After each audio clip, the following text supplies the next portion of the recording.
Hello dear. आज हम लोग देखते हैं मेथड ऑफ बर्थ कंट्रोल। तो बर्थ कंट्रोल के लिए क्या क्या मेथड्स होते हैं कि पॉपुलेशन को मतलब हम लोग कंट्रोल कर लें। जो पॉपुलेशन इतनी बढ़ गई है उसको कंट्रोल कैसे किया जा सकता है। तो उसके लिए कुछ स्टेप्स हैं। जैसे जो पहला आता है कि नेचुरल मेथड। तो नेचुरल मेथड में ये होती है, ये भी मेनली 3 प्रकार के होते हैं नेचुरल मेथड में अगर देखा जाएगा। तो जो पहला होती है पीरियाडिक अब्स्टिनेंस।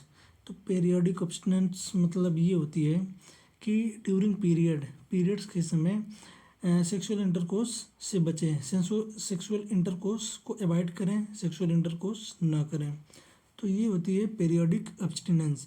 तो ये जो होती है वो नेचुरल होती है, इसमें कोई साइड इफ़ेक्ट नहीं होते हैं ना, मतलब इसका कोई हार्मफुल नहीं होता है। जो इसका सेकंड है विड्रॉल और क्वाइटस इंटरप्ट। तो विड्रॉल और क्वाइटस इंटरप्ट में ये होती हैं कि ड्यूरिंग सेक्सुअल इंटरकोर्स पेनिस को विड्रॉल कर लिया जाए फ्रॉम वजाइना से पेनिस को निकाल लिया जाए। तो इस मेथड को बोलते हैं विड्रॉल और क्वाइटस इंटरप्ट। एंड दो जो थर्ड नेचुरल मेथड्स होते हैं वो होती है लैक्टेशनल एमेनोरिया। ये लैक्टेशनल एमेनोरिया ये तब होती है जब कोई भी मदर अपने बेबी को अप टू 6 मंथ कंटिन्यूअस 6 महीने तक लगातार ब्रेस्ट फीडिंग कराएं, यानी मतलब उसको लैक्टेशन कराएं। तो उस केस में क्या होती है, प्रोजेस्टेरॉन का लेवल मतलब हाई रहता है। तो एमसी होने मतलब एमसी डिले हो जाती है, तो एमसी नहीं स्टार्ट होगी। तो उस जब एमसी स्टार्ट नहीं होगी तो फिर बर्थ होने का कोई चांस ही नहीं रहेगा। तो ये होती है lactational amenorrhea. And third and second जो है वो है बैरियर मेथड। बैरियर मेथड में क्या होते हैं कि जो हमारा फर्स्ट आएगा बैरियर मेथड में, जो फर्स्ट है तो वो है फर्स्ट इज ए कंडोम, जिसे निरोध बोला जाता है। And second is the cervical cap, and third is the diaphragm, and fourth is the volts. Condom ये मेल एंड फीमेल दोनों के लिए यूज होती है, दोनों मतलब इसका इस्तेमाल कर सकते हैं। जो सर्वाइकल कैप होती है ये मेनली फीमेल के लिए होती है, जो उसके सर्विक्स में इंट्रोड्यूस कर दिया जाता है। And third is the diaphragm, ये भी फीमेल के लिए होती है, जो वेजाइना में इंसर्ट कर दिया जाता है। और एक होती है वोल्ट्स ये भी मतलब फीमेल के लिए होती है। एंड थर्ड इज द जो आती है हमारी बर्थ कंट्रोल मेथड्स में वो होती है हमारी आयोडीज। जो आयोडीज होती है ये मोस्ट एक्सेप्टेबल होती है इन इंडिया में सबसे ज़्यादा यूज किया जाने वाला जो बर्थ कंट्रोल के पर्पज़ से किया जाता है वो हमारी होती है आयोडीज। तो आयोडीज में जो फर्स्ट आता है इसमें आते हैं नॉन मेडिकेटेड आयोडीज। तो नॉन मेडिकेटेड आयोडीज में आती है लिप्सलुप, इसको सिंपल आप ऐसे याद कर सकते हैं। एंड जो सेकंड होती है बहुत इंपॉर्टेंट होती है, इसमें आती है कॉपर रिलीजिंग आयोडीज।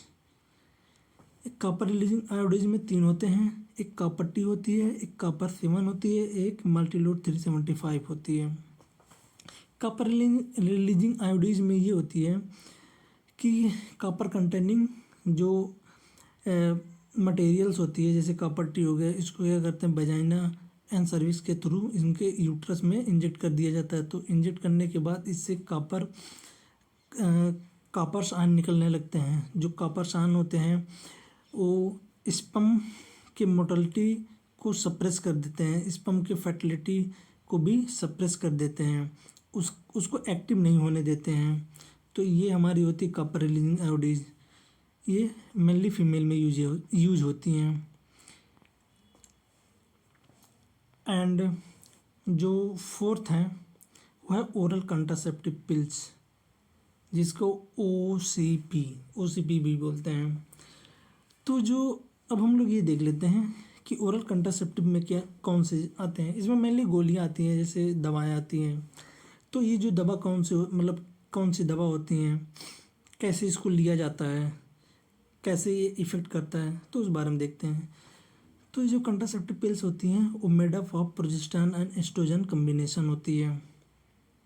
वो या तो प्रोजेस्टेरॉन हो सकती है अकेले, या तो प्रोजेस्टेरॉन और एस्ट्रोजन दोनों का कम्बिनेशन हो सकती है।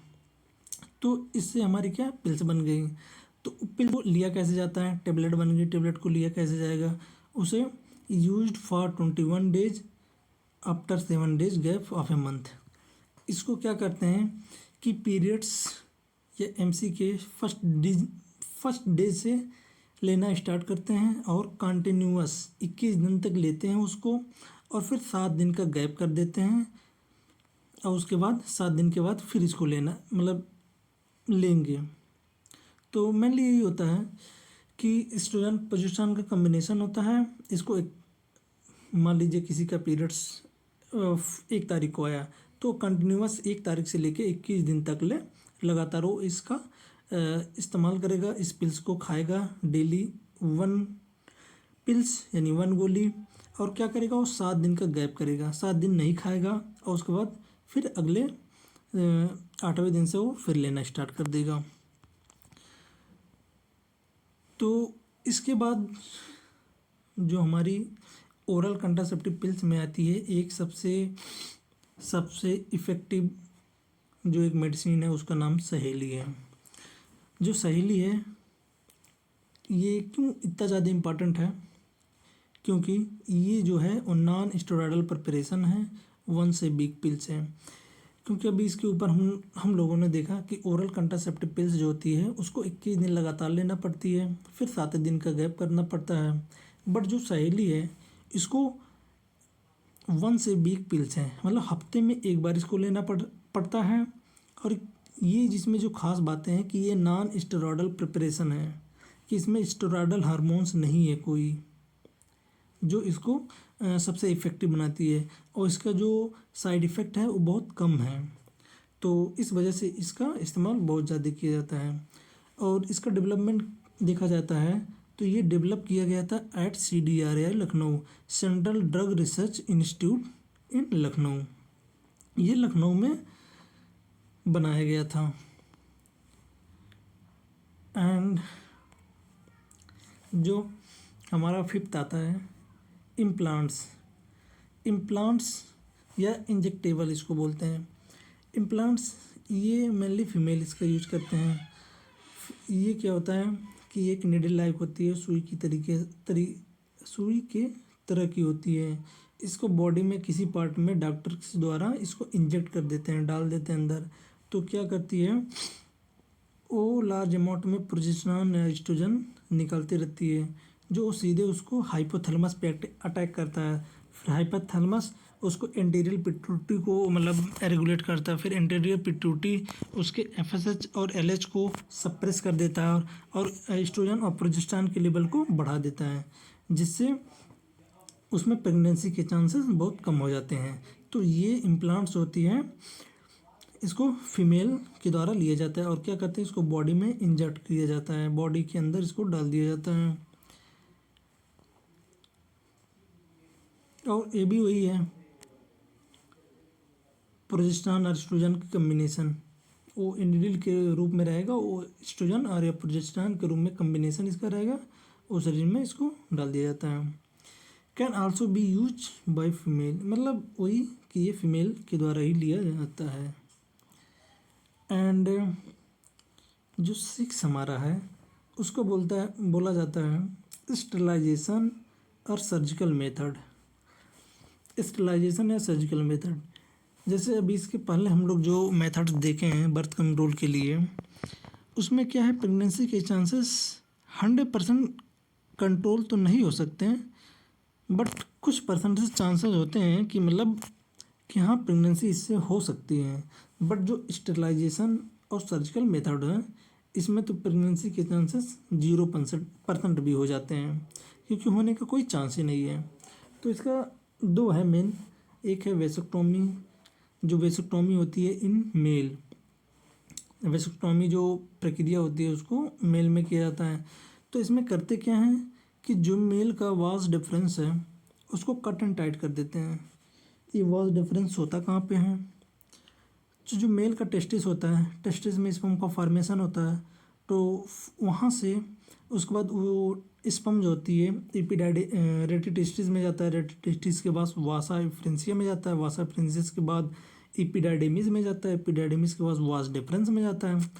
जो रेटिटेस्टिस से लेकर एपिडाइडेमिस का जो पोर्शन होती है, डक्ट्स होती हैं, वो मेनली टेस्टिस में ही प्रेजेंट होती हैं, तो इसलिए टेस्टिस को काट नहीं सकते हैं क्योंकि स्पर्म को प्रोडक्शन करना है।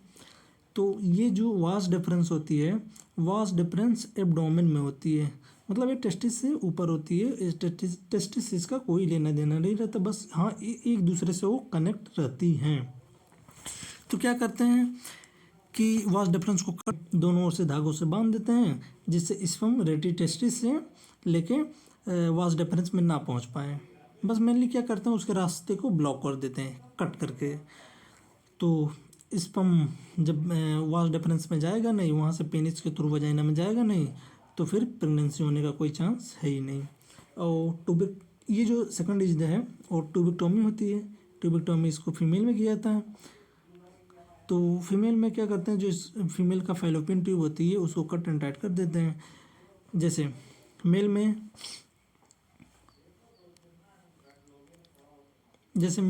टेस्टिस में तो स्पर्म का फॉर्मेशन होती है, तो इसको बहुत डिफरेंस कर दिया जाता है। तो इसमें जो फीमेल का जो गैमेट होती है वो ओवरी में होती है। ये समझ लीजिए ओवरी है, तो ओवरी, उसके बाद ये हमारी होती है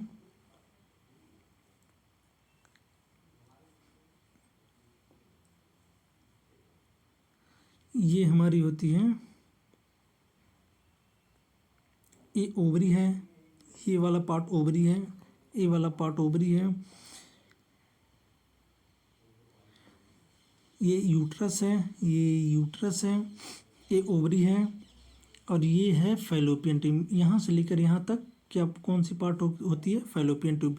फैलोपियन ट्यूब होती है, यहीं पर क्या होती है? फर्टिलाइजेशन होती है। तो गैमेट यहाँ से ओवम एमसी के दौरान जब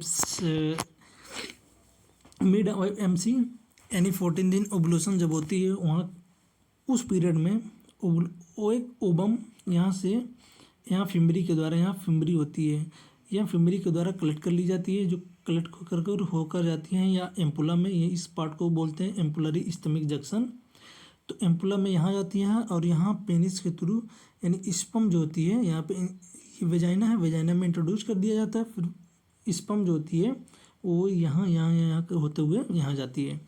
तो क्या होती है कि यहाँ पर जाते हैं, जब स्पर्म और ओवम यहीं पे मिलते हैं, तो फिर मिलते हैं तो यहाँ पे फर्टिलाइजेशन होती है। फर्टिलाइजेशन के बाद यहाँ जाइगोट बन जाती है। जाइगोट बनने के बाद वो सीधे यूट्रस में जाती है। यूट्रस में यहाँ पे इम्प्लांट हो जाती हैं।